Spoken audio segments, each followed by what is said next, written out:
सावळ्याची जणू सावली या मालिकेच्या येणाऱ्या भागामध्ये जबरदस्त असा ट्विस्ट येणार आहे.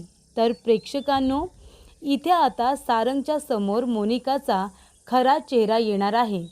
ओवीला त्रास देणाऱ्या मोनिकाचा खरा चेहरा सारंगच्या समोर येताच सारंगने आता आपली पायरी सोडलेली असते आणि मोनिकाच्या थोबाडीत दिलेलं असतं. मोनिकाचं कारस्थान समोर आल्यानंतर सारंगने दुसरा कुठलाही विचार न करता इथे आता मोनिकाच्या थोबाडीत देऊन आपल्या ओवीच्या अपमानाचा बदला घेतलेला असतो. तर प्रेक्षकांनो, येणाऱ्या भागामध्ये कशा पद्धतीने या गोष्टी पुढे घडत जातात आपण सविस्तरपणे बघूया. प्रेक्षकांनो, इथे आता ओवी आणि त्याचबरोबर सारंग हे दोघेजण आता एकमेकांची काळजी घेत असतात.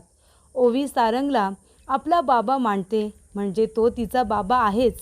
पण सगळेजण जरी सांगतात की सारंग तुला बाहेरून घेऊन आलेला आहे, तरीसुद्धा तिने बापाची जागा ही सारंगलाच दिलेली असते आणि त्यामुळे सारंग जे बोलतो ते सगळं ती ऐकत असते आणि ती त्याची काळजीसुद्धा घेत असते. तेव्हा इथे मोनिका हिला आता शुभ्रा आपली मुलगी ही जास्त प्रिय असते, त्यामुळे ती ओवीचा सातत्याने राग करत असते.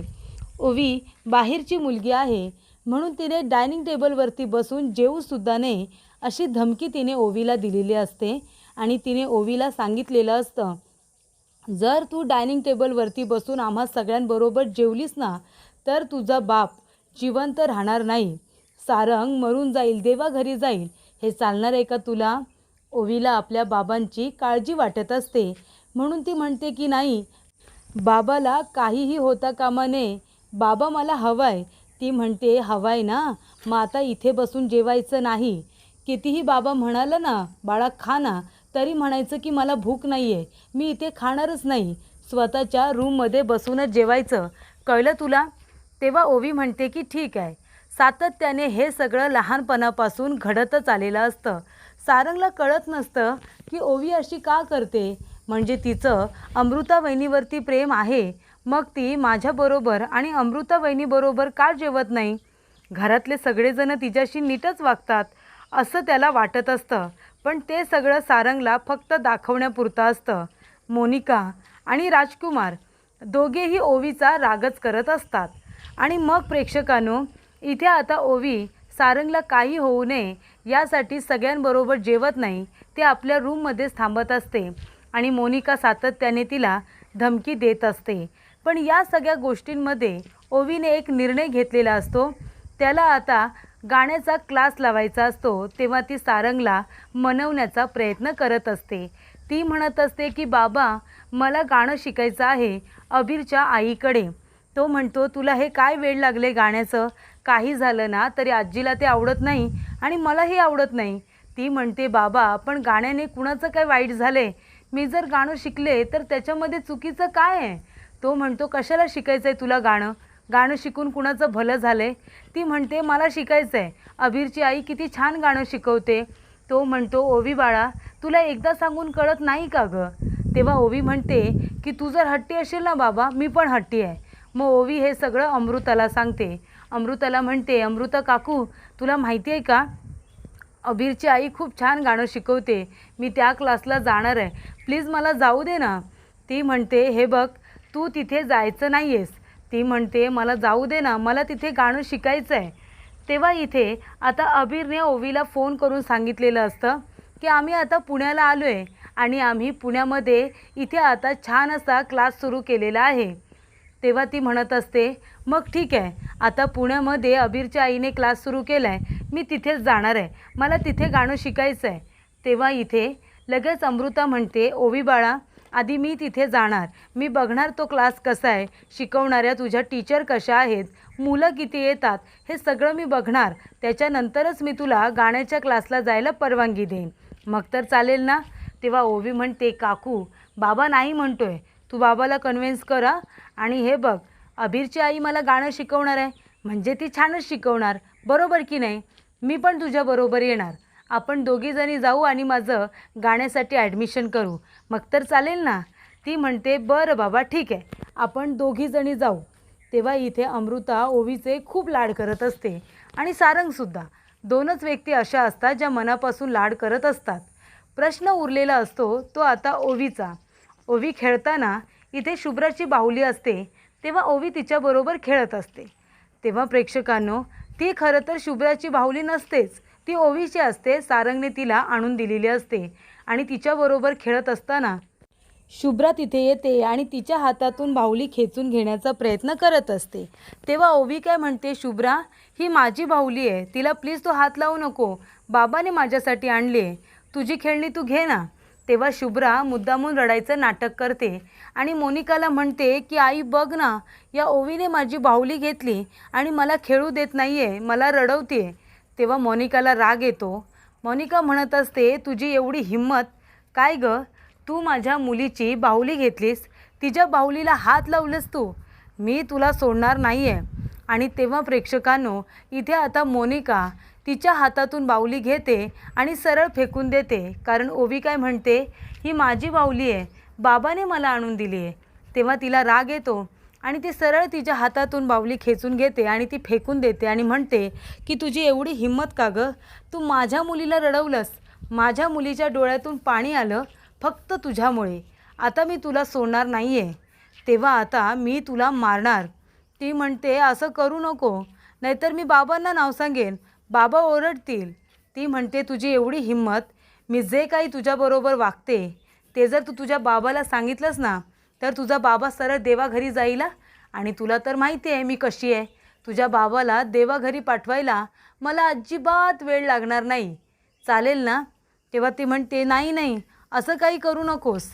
तेव्हा प्रेक्षकांनो, इथे आता सारंग आणि ओवी हे दोघेजणं बोलत असतात. तेव्हा डायनिंग टेबलवरती बसलेले असताना सारंग म्हणत असतो, ओवी बाळा काय झालं, ती आधी तर जेवायलाच येत नसते. सारंग म्हणतो, ओवी बाळा जेवायला चल ना. ती म्हणते नाही बाबा, मला भूक नाही आहे. सारंग म्हणतो, ओवी बाळा काय झालं, तू नेहमी जेवायला नाही का म्हणतेस, प्रत्येक वेळेला तू सगळ्यांबरोबर डायनिंग टेबलवरती येऊन का नाही जेवत, तिथे माझ्याबरोबर जेवायला का नाही आवडत तुला, आणि जेव्हा इथे अमृता काकू रूममध्ये घेऊन येते त्यानंतर तू थोडंसं खातेस, असं का.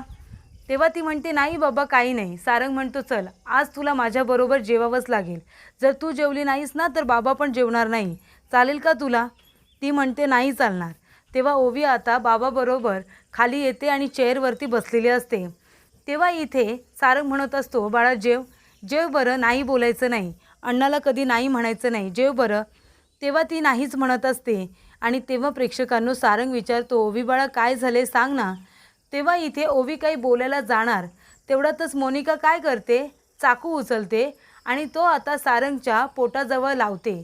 सारंगचं लक्ष नसतं, ओवीचं लक्ष जातं. तेव्हा इथे सारंग म्हणतो, ओवी बाळा सांग ना काय झालं. तेव्हा ओवी आता जोरात ओरडते, किंचाळते, कारण तिला भीती वाटते की मोनिका माझ्या वडिलांच्या पोटामध्ये चाकू खुपसते की काय. जोरात ओरडल्यानंतर सारंग म्हणतो, हे काय झालं ओवी बाळा, तू का घाबरलीस एवढी, का तू रडलीस, का तू किंचाळलीस. आणि तो तिला आता उचलून घेतो आणि सरळ रूममध्ये घेऊन जातो. तो म्हणतो, मी तुला डॉक्टरांना बोलू का चेक करायला. ती म्हणते, बाबा नको, डॉक्टर नको, कुणी नको, मला रूममध्ये घेऊन चल, मला रूममध्ये घेऊन चल. आणि तेव्हा सारंग ओवीला घेऊन आपल्या रूममध्ये जातो आणि म्हणतो, काय झालं, सांगशील का काय झालं. ती म्हणते, नाही बाबा, तुला काही झालं तर. नाही नाही, तुला काही झालं तर मी जगू नाही शकणार. तेव्हा इथे आता सारंग म्हणतो, मला काय होणार आहे. तेव्हा ती म्हणते, मोनिका काकू. सारंग म्हणतो, काय मोनिका काकूचं काय, ती काही बोलली का तुला. ओवी म्हणते, नाही नाही, काही नाही बोलली, जाऊ दे बाबा, काही नाही बोलली. तेव्हा इथे अमृता म्हणत असते, सारंग तुला असं वाटतं का की ओवी आता आपल्याला मोनिकाबद्दल काही बोलत होती. म्हणजे मोनिकाला ती असं दाखवत असते की घाबरत नाही, पण मोनिकाला ती खूप घाबरते. मोनिका काही बोलायला आली ना तर ती माझ्या पदराच्या आड लपून राहते. तेव्हा इथे सारंग म्हणतो, पण मोनिका वहिनी तर तिच्याबरोबर चांगलीच वागते, म्हणजे माझ्यासमोर तरी तसंच दिसतं. अमृता म्हणते, नक्कीच काहीतरी गडबड आहे, आपल्यासमोर कदाचित वेगळी असेल आणि तिच्यासमोर वेगळी. तेव्हा सारंग म्हणतो, मग ते बघायलाच हवं. तेव्हा अमृता तिच्यासाठी थोडंसं जेवण घेऊन आलेली असते. तेव्हा सारंग इथे आपल्या मुलीला स्वतःच्या हाताने भरवतो. तेव्हा इथे लगेचच ओवी म्हणते, बाबा तू पण काही खाल्लं नाही आहेस ना, तू पण खा बरं. आणि ती स्वतःच्या हाताने सारंगला सुद्धा भरवते. मग काय होतं, इथे आता सारंग विचार करत असतो की सत्य शोधून काढायला हवंच. तेवढ्यातच जगन्नाथ सावलीला म्हणत असतो की सावली बेटा, गुरुकुल तुझ्या बापाने इथे आता बांधलेलं आहे. खूप मुलं तिथे शिकायला येतात. सगळ्यांसाठी फीससुद्धा मी कमीच ठेवलेली आहे. तिथे तुला आता संगीत टीचर म्हणून मी आता तिथे नोंदविलेलं आहे. तू आता तिथे जॉईन व्हायचं आणि मुलांना संगीत शिकवायचं. पण एक गोष्ट लक्षात ठेवायची, काहीही झालं तरी तू आणि सारंग दोघेही पुण्यातच आहात. पण तरीसुद्धा मेहेंदळे कुटुंबाला हे कळता कामा नये की तू पुण्यामध्ये आली आहेस ते. मी सुद्धा त्यांच्याबरोबर असलेले सगळे नातेसंबंध तोडून टाकलेले आहेत.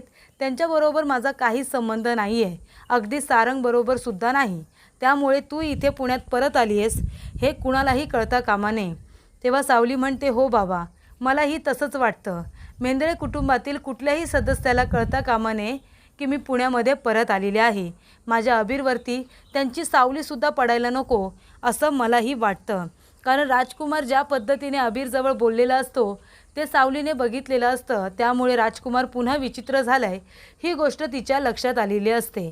आणि तेव्हा इथे सारंगने लग्न केलं आहे आणि राजकुमार असा विचित्र आहे म्हणजे घरातलं वातावरण किती गढूळ झालं आहे हे तिच्या लक्षात आलेलं असतं. आणि तेव्हा प्रेक्षकांनो, इथे आता सावली म्हणते की बाबा, सगळं काही तुमच्या मनासारखंच होईल. तेव्हा इथे जगन्नाथने सावलीला समजावून सांगितलेलं असतं. तर इथे आता घरामध्ये अमृता असते आणि मोनिकासुद्धा असते. तेव्हा इथे आता शुभ्राचे तर लाड होतच असतात, पण ओवीला सातत्याने मोनिका ओरडत असते. तेव्हा अमृता त्यांच्यावरती लक्ष ठेवून असते की मोनिका एकटी असताना ओवीजवळ कसं बोलते हे ती आता ऑब्झर्व करत असते. आणि जेव्हा इथे आता ओवी रूममध्ये असते तेव्हा मोनिका तिथे गेलेली असते. तेव्हा इथे सारंग काय करतो, रूमच्या बाहेर येऊन हळूच उभा राहिलेला असतो. तेव्हा मोनिका म्हणते की ओवी, एक गोष्ट लक्षात ठेव, या घरामध्ये मी आहे ना, मी सगळ्यात डेंजर व्यक्ती आहे. मी तुझ्याबरोबर जशी वागते, वाईट वागते, तुला मारते, तुला ओरडते, सगळ्यांबरोबर बसून जेवायचं नाही असं सांगते, ते का माहिती आहे ना? कारण तुझा बाबा तुला जिवंत हवा आहे म्हणून. जर तू माझं नाही ऐकलंस, बाबाला माझ्याबद्दल काहीही सांगितलंस ना, तरीसुद्धा तुझा बाबा तुला जिवंत भेटणार नाही. नाहीतर मी एक काम करेन, तुला आणि तुझ्या बाबाला दोघांनाही संपवेन. त्यामुळे यापुढे डायनिंग टेबलवरती सगळ्यांबरोबर जेवायला यायचं नाही आणि माझ्याबद्दल सारंगला काहीसुद्धा सांगायचं नाही, कळलं तुला? नाहीतर तुझा बाबा आहे ना, देवा घरी जाईलच म्हणून समज. तेव्हा सारंग म्हणतो, हो वहिनी, हे सगळं का आणि कशासाठी करतेस तू? माझ्याबरोबर ओवीबरोबर चांगलं वागण्याचं नाटक करतेस आणि आता इथे मी नसताना ओवीला धमकी देतेस. ती बिचारी लहान मुलगी इतकी घाबरते की ती कुणाबरोबरही जेवायला तयार होत नाही आहे. ती रूममध्ये बसून एकटी जेवत असते. का? कशासाठी तू तिला भीती दाखवली आहेस आणि तू मला का मारशील? तेव्हा आतापर्यंत मी तुला चांगली समजत होतो, पण तू तर आमच्या जीवावरती उठलेस. याचा अर्थ तुला ओवी आवडत नाही का?